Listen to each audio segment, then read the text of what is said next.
Welcome everybody. So today we'll see how to use Android messages for web. So click on your messages. Now go to this red three dots right here. Now click messages for web. Now here you'll see URL messages.android.com. So you need to go there and scan the QR code. So I've just typed in the URL. So I'll just press enter. And let us see what will happen.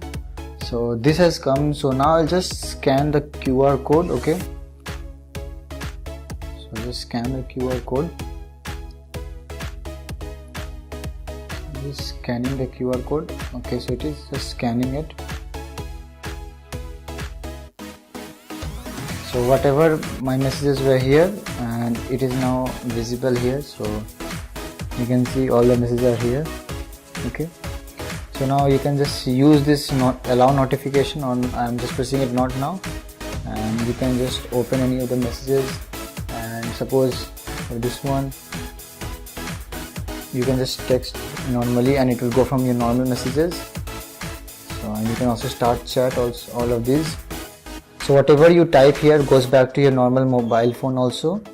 And you can see the settings here, and you can also enable dark mode here also. So I just enabled it, and you can do a lot of things. Suppose if you are like reading some text right here, and so it automatically gets read here. So the syncing is very accurate and correct.